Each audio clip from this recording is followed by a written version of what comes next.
Hi, welcome. My name is Tom Seiler, and this is another episode of Life, the Universe, and Bowling.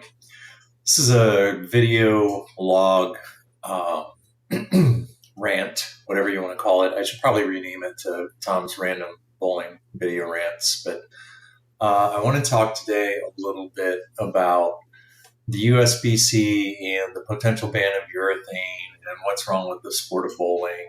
I mean, geez, we talked for several hours about what's wrong with the sport of bowling, but a couple of things that are in the limelight right now, primarily because of what's going on with lane play and how conditions break down and how they don't hold up, and the difference, for decades between the left side of the lane and the right side of the lane.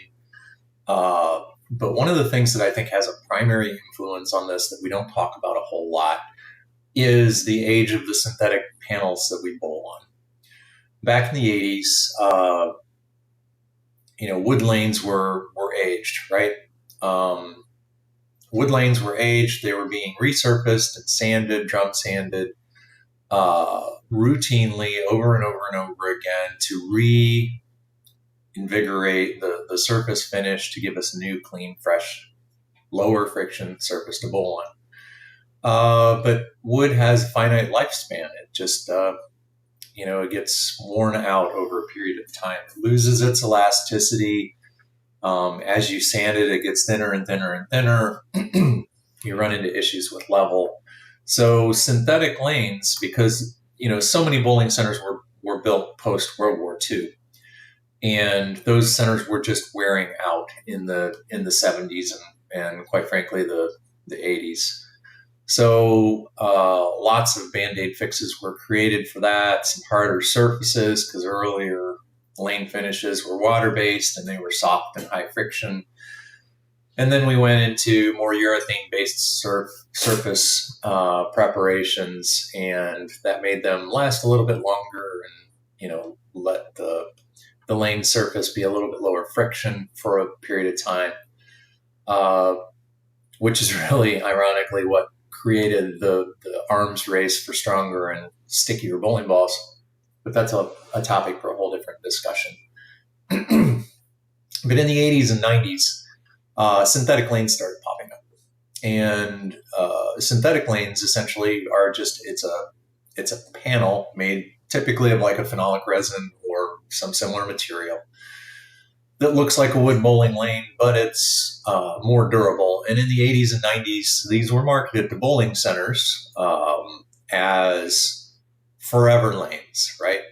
You can finance these things over 10, 20, 30 years. These bowling lanes will be require no sanding and resurfacing in the summers. You won't have to screen and coat. You won't have to apply new Guardian. All the things that they were doing to try to make their wood last a little bit longer. But they were sold and financed into bowling centers as a forever lane, which we all know is a crock of shit. Bowling lanes don't last forever, no matter what they're made out of. Bowling lanes are manufactured, synthetic lanes are manufactured with a surface texture that mimics wood. It's a very specific surface texture that they're manufactured with, some slicker than others, but some less texture than others. But either way, when bowling lanes are manufactured, they're made with a specific amount of surface texture. And the purpose of lane oil, it has multiple purposes, but one of the purposes of lane oil, one of the primary purposes of lane oil, is to protect that bowling lane, the synthetic surface or the wood surface underneath it, back in the day, from wear by the bowling balls. Because wearing of these bowling balls causes the surface texture of the lane to change. And that causes hot spots in the surface that can, even when you apply the same amount of oil across the lane surface, you can have more friction in some places than others, just because of how the lane itself is worn.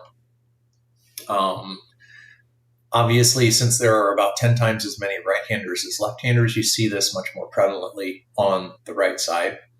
And now that we have computerized lane machines with high ratio patterns, Kegel's published several articles on this. A lot of people that aren't probably really dialed into the bowling industry don't realize this, but house patterns or high ratio patterns kind of force everyone to play the same part of the lane. So certain types of lane patterns, especially if you run the same pattern every day of the week, it causes the lane surface to wear in a very, very small area. So if all of your traffic on the lane surface is in a 2 to 3 to 5 board area in a certain part of the lane, whether it be in the front of the lane or in the back of the lane, you're creating a lot more wear in that specific part of the lane. Now, synthetic surfaces typically wear more in front of the lane where the ball lays down than in the back. So where we see the surface texture difference most prevalently, again, is in the front, not in the back. However, let me throw a variable out there that a lot of people don't talk about, and that is particle balls. So in the, I believe it was probably late 90s to 2002, 3, 4, 5, the manufacturers, to create earlier friction, were adding particle additives. Some of them were vulcanized rubber or glass particles, ceramic particles, all sorts of different additives to the cover stocks to make them grip, if you want to think of it like a studded snow tire, which caused the ball to grip down through the oil and create more traction in the oiled part of the lane. One of the byproducts of that is because some of these particles were much harder than the bowling ball cover stock itself, but they were very, very small, almost microscopic. They didn't change the durometer hardness of the ball per se, because the durometer was, the needle of the durometer is much, much larger than these particles were. But still, microscopically, it was akin to throwing a piece of sandpaper down the lane, very fine grit sandpaper. So long story short, any bowling lanes that were installed prior to probably 2010 saw a fair amount of particle bowling balls passed down them. So if your lanes that you bowl on are less than 15 years old, you probably don't see this as much. But if they're more than 15 years old, those bowling lanes probably saw particle balls and probably had accelerated wear. And when I talk about accelerated, maybe 10, 15, 30 times the amount of wear that a non-particle bowling ball could create. I know there were some studies done. Particles are no longer a thing because of this, because the proprietors were worried about damaging their investment, because bowling lanes aren't cheap. But even without particles in the bowling ball, over time, the track wears. And when we put the same pattern out every day and we wear a specific part of the lane, mostly on the right-hand side, mostly in the front of the lane, mostly in the track area, being the 10 to 15 boards in the front of the lane, you get an area of the lane where the surface texture changes. And no matter how much oil you put in that part of the lane, in the front of the lane, the ball's going to hook. So what we see now, as we're coming into 2026 season, 2025, 2026 season, is we're seeing the vast majority of the centers that are remaining, that are still open, are talking about string pins, because that's what the manufacturers are selling next, right? It's hard to get mechanics. It's hard to make money, even though lineage is $6, $7, $8, $10 a game. Saving money on string pins, saving money because you can't find mechanics, is the place to go.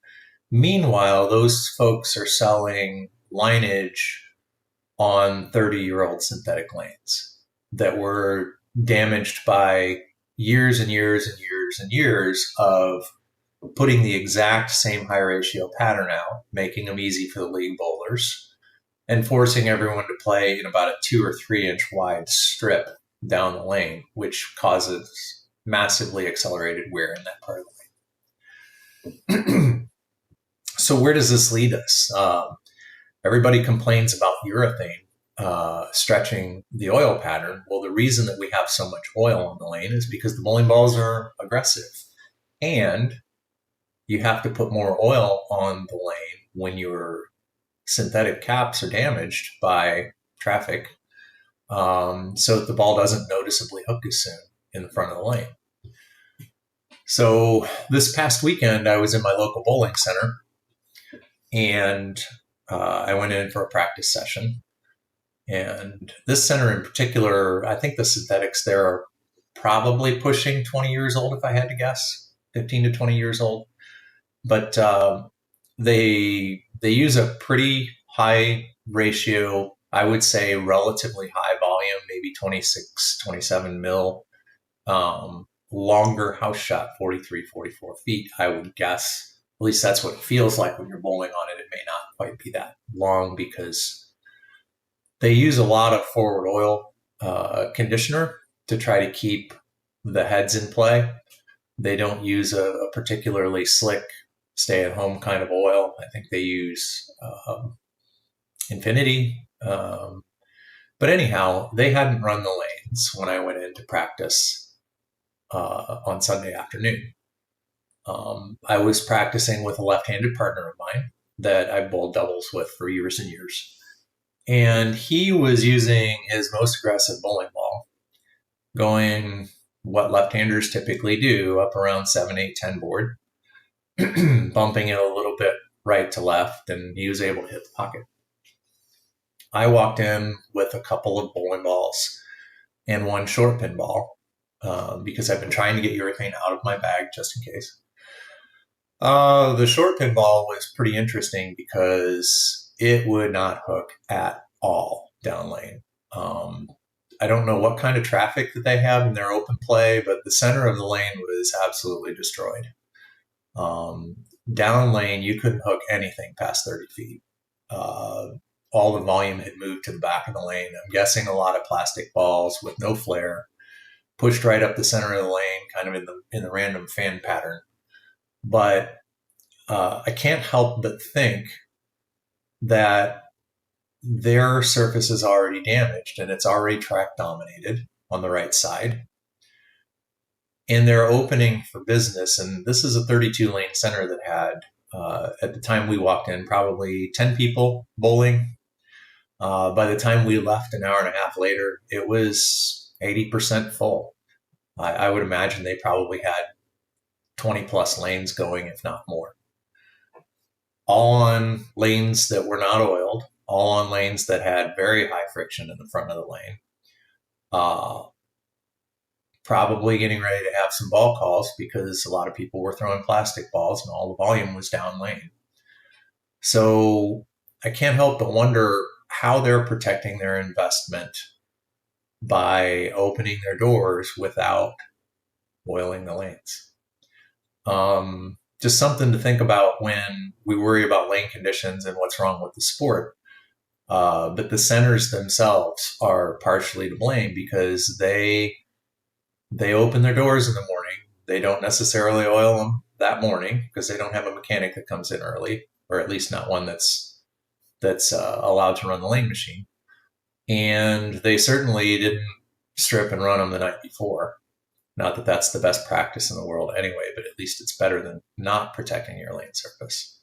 So I'm going to end the rant there, but next time you're in the bowling center, pay attention to what they're doing to protect their investment.